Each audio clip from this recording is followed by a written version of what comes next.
अस्सलाम वालेकुम नाजरीन, मैं हूं नदीम खालिद और मेरे साथ हारिस भट्टी मौजूद होंगे, अनस गोंदल मौजूद होंगे और मोहतरमा मौजूद होंगी जिन्होंने बाबर आजम के हवाले से आज एक प्रेस कॉन्फ्रेंस की प्रेस क्लब के अंदर। और पूरी कहानी क्या थी, दास्तान क्या थी, साथी जो हैं हमारे साथ खड़े होंगे तो क्वेश्चन जो हैं वो सारे फिर इकट्ठे करेंगे। तो सबसे पहले अस्सलाम वालेकुम। वालेकुम अस्सलाम।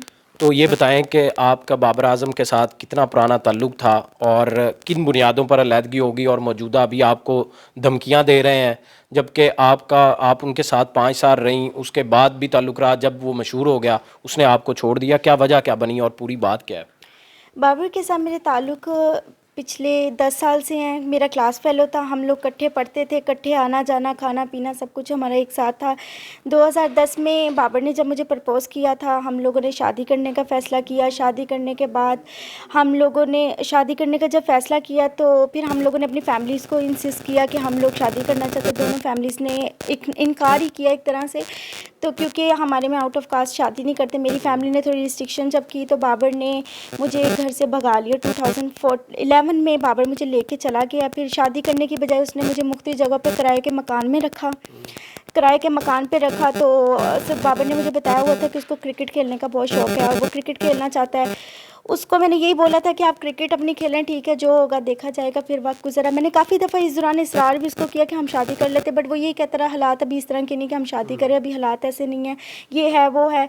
अपनी सारे हालात मुझे मेरे सामने भी थे और वो भी जानता था इस बात को।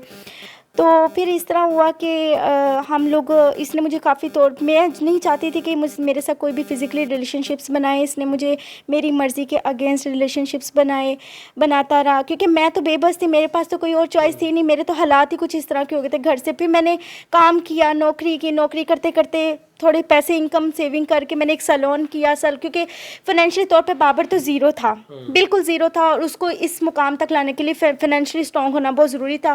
तो जैसे कि मैं मोहब्बत करती थी, मैंने उसको फाइनेंशियली तौर पे हर तरह से जो कमाया 3-4 साल देती रही। 2014 में जब उसका पाकिस्तानी ये टीम में नाम आया, मैं भी बहुत खुश थी, बाबर भी बहुत खुश थे। हम लोग बाबर बाहर के मुल्कों में जाते थे, आते थे, मैं घर ही होती थी, हमारा वक्त गुजरता रहा। क्योंकि जब वो यहाँ पर नहीं होता तो उस दौरान वो कुछ ना कुछ अपने कुछ ऐसे प्लेयर्स थे जिनमें उस्मान कादिर था, इनके कुछ कज़न्स थे, इसका छोटा भाई था, ये मेरा ख्याल भी रखते थे। मतलब मुझे किसी चीज़ की ज़रूरत होती थी, मुझे जब पाकिस्तान टीम का हिस्सा वो बन गए थे उसके बाद उनका रवैया आपके साथ कैसा था? रवैया उसके सामने ऑब्वियसली जब शोहरत इंसान के पास आती है वो फिर अपना आप तो दिखाता है। बाबर मेरे साथ अपना जो बिहेवियर था वो चेंज करता जा रहा था। 2014 के बाद उसका बिहेवियर बिल्कुल आसा जैसे कोई इंसान किसी से कतराना शुरू हो जाता है, इस तरह के बनते रहे, लेकिन उसने कभी जाहिर नहीं करवाया था, लेकिन मुझे महसूस होना शुरू हो गया था। 16 में जब आई वॉज प्रेगनेंट एंड मैंने उसको जब डिस्कस किया तो तब पहली दफ़ा उसने मुझे बहुत मारा पीटा था, बहुत ज़्यादा मारा पीटा था, इस हद तक मारा पीटा था कि मुझे हॉस्पिटल जाना पड़ गया था। और जब मैं हॉस्पिटल गई हूँ तो फिर ट्रीटमेंट मेरे डिफरेंट प्लेसेस पे कराए, सबूत सारे मैंने रखे हुए हैं। और इस तरह वक्त इसने फिर मुझे इसरार सिर्फ इसका उस टाइम आपने पहले कहा कि आपके जो उसके भाई वगैरह का आपको सपोर्ट करते रहे जब वो बाहर होता था, तो हॉस्पिटल आना जाना मामला था, अकेली करती रही आप या कुछ साथ नहीं, वो इस तरह था कि जब आप एक मोहल्ले में रहते तो आपके आसपास आपके दोस्त, बहनें, भाई सब बन ही जाते हैं। इस तरह एक नेबर थी, वो भी बन गई थी। जब बाबर इधर था तब बाबर के साथ ही मैं हॉस्पिटल जाती, इस मामलात में बाबर ही था। उसके दोस्त और ये सब मुझे तब सपोर्ट करते थे जब मुझे कहीं बाजार जाना पड़ता था, कहीं से कुछ खाने के लिए लाना पड़ता था, क्योंकि मैं तो अकेली थी घर।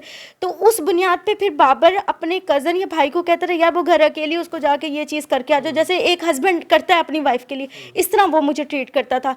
इस्तिकाते हमल के लिए मुझे उसने फोर्स किया, मैं एग्री नहीं थी, पर मेरे पास बेबसी के अलावा कुछ था नहीं। फिर मैं बेगम कोट ही मुझे लेकर गया मॉर्निंग में, सुबह 7:30 बजे। बाबर की सेंट्रो गाड़ी थी वाइट कलर की, उसके अंदर उस्मान कादिर था, सफ़ीर आज़म था, उसका छोटा भाई, उसका तायाबू का बेटा कामिल अकरम था, और मैं थी और ख़ुद बाबर आज़म था। 2016 की बता रही हूँ। उसके आई लास्ट टाइम आपकी बाबर आजम के साथ कब गुफ्तगू हुई थी? 20 नवंबर को हुई थी। 20 नवंबर को बाबर ने मुझे कॉल किया, जब न्यूजीलैंड जाने से पहले, क्योंकि उसको लास्ट टाइम उसकी मेरे साथ सही जो इंक्वायरी उसने मुझे दी थी वो दी थी उसने मुझे फरवरी में उसने मुझे बुलाया था। 2020 में 14 तारीख को उसने मुझे बुलाया था शाम के 4:30 बजे क्वारंटीन से पहले। मुझे बुला के कैलबी ग्राउंड मुलाकात के लिए बुलाया था। एक कॉमन मुलाकात है जैसे एज अ लड़का लड़की की होती है, मुझे इसीलिए बुलाया था। जब मैं गाड़ी में जाके बैठी हूँ तो लड़ाई की वजूहत सिर्फ ये थी कि उसके नंबर पे एक खातून की कॉल आ रही थी। मुझे तो इसकी हर आने जाने, घर की फैमिली सबका पता था। मैंने इससे पूछा ये कौन है, इसने मुझे इस सवाल के ऊपर मारा। जब उसने मुझे मारा मैं भागती हुई गई हूँ on public place? On public, नहीं गाड़ी में मारा था, लेकिन पब्लिक देख रही थी कि लड़की को मार पड़ रही है। तो इसको किसी ने पहचाना नहीं उस वक्त? एक्चुअली सिविक गाड़ी थी इसके पास, इसने शीशे ऊपर किए हुए थे।